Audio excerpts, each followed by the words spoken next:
In a Pulwama-style attack, 5 Chinese nationals have been killed inside Pakistan. In July 2021, 9 Chinese engineers were also killed.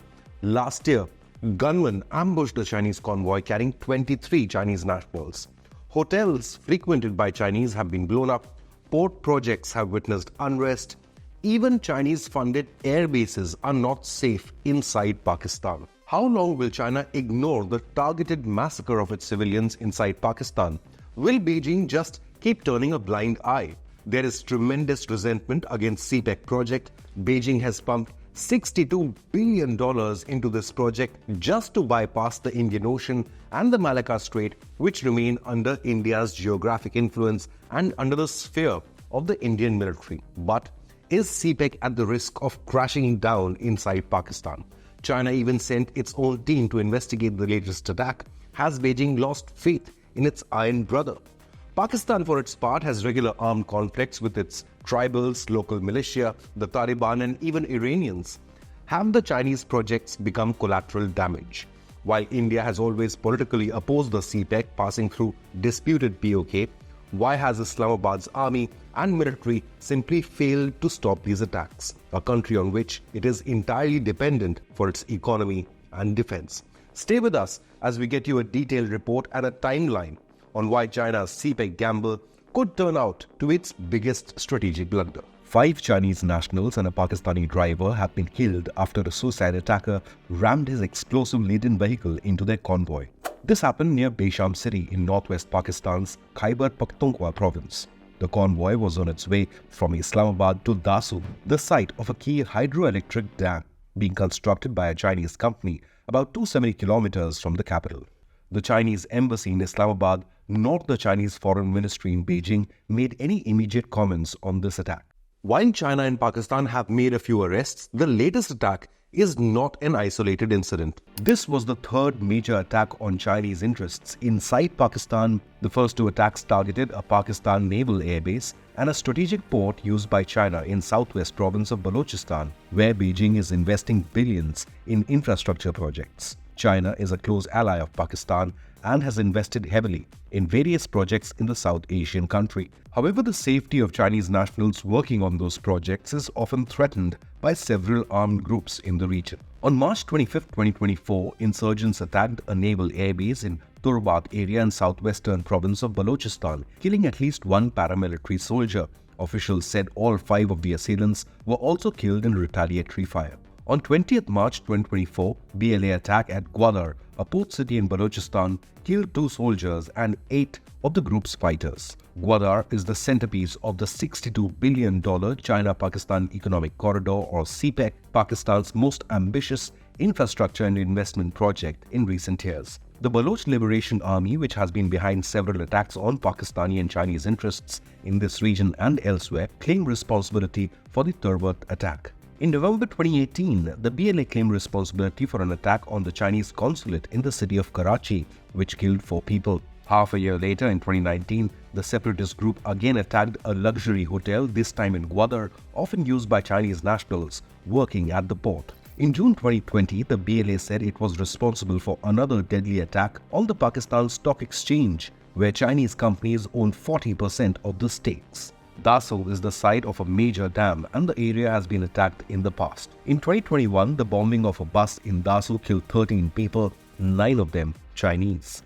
Dasu Dam is about 80 kilometers further northwest from Beshan, where Tuesday's suicide attack took place. Chinese engineers have been working on a number of projects in Pakistan, with Beijing investing over $65 billion in infrastructure works as part of the China-Pakistan Economic Corridor under Beijing's wider Belt and Road Initiative. No one claimed responsibility for Tuesday's attack. There also had been no claim for the 2021 attack either.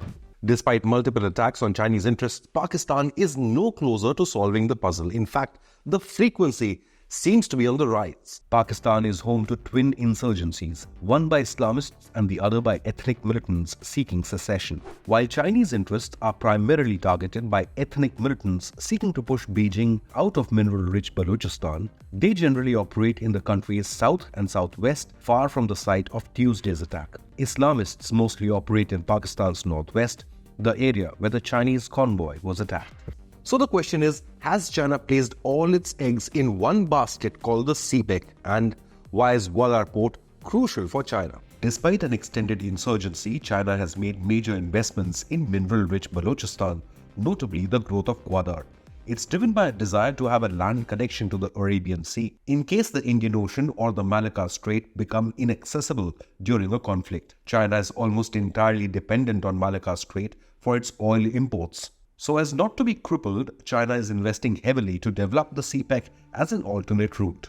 But Beijing faces stiff resistance from Baloch militia, who claim their interests have been sidelined by Islamabad. Among several separatist organizations in Balochistan, the most well-known is the Baloch Liberation Army. BLA has launched multiple attacks on Chinese and Pakistani interests, even beyond this region. Balochistan is the poorest province in Pakistan, despite being among the richest in mineral wealth, and this has angered locals. Mineral extraction has become a very divisive topic in the region.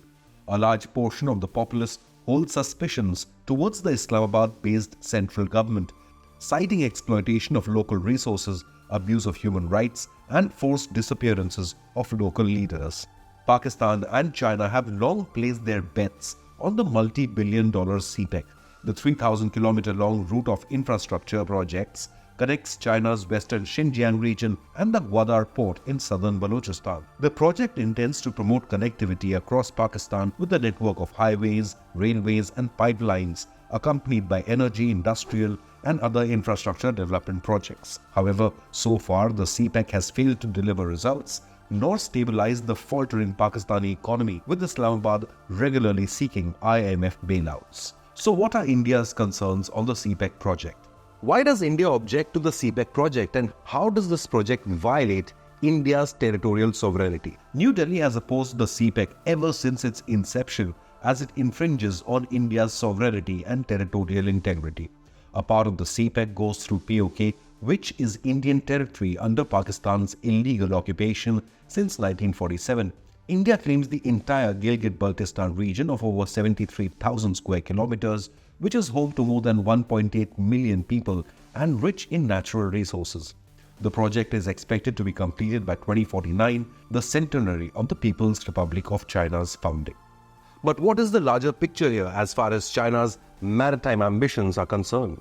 Major US ports on the East Coast depend on the Panama Canal for trade with China. Once CPEC becomes fully functional, China will be in a position to offer a shorter and a more economical trade route. By avoiding travel through the entire Pacific Ocean and the Western Hemisphere to most North and Latin American enterprises, this will give China increased access to international trade. But there's more. Gwadar port is part of Chinese string of pearls strategy. What is it? China has been increasing its presence in the Indian Ocean with the string of pearls ambition, a term coined by Americans and often used by Indian defense analysts to refer to a Chinese game plan of encircling India through a network of airfields and ports.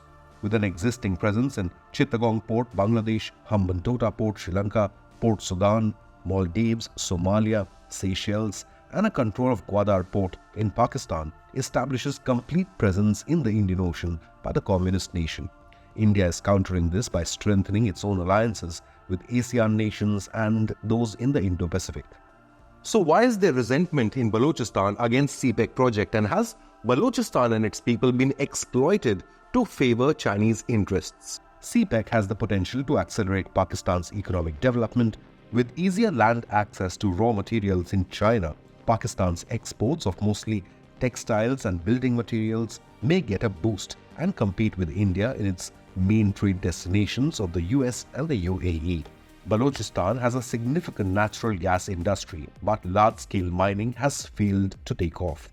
Foreign firms have been put off by security fears in high-profile litigation case with Canada's Barrick Gold and Chile's Antofagasta over Reko Diq, one of the world's biggest underdeveloped gold and copper mines, which is present in the province.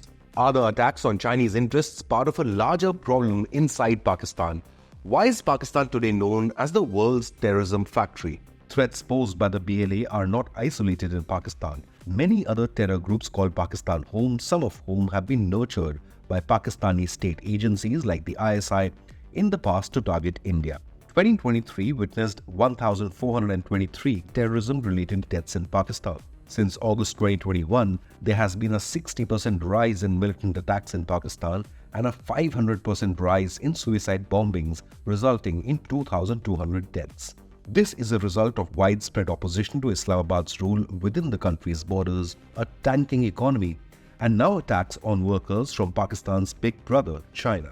While Beijing has no option but to support Pakistan as a counterweight to India in South Asia, it has in the past demanded that Pakistan bring the perpetrators to justice. With attacks on Chinese nationals and infrastructure on the rise inside Pakistan, it remains to be seen what will be the long-term impact on CPEC and whether China will be forced to reduce its footprint in the country.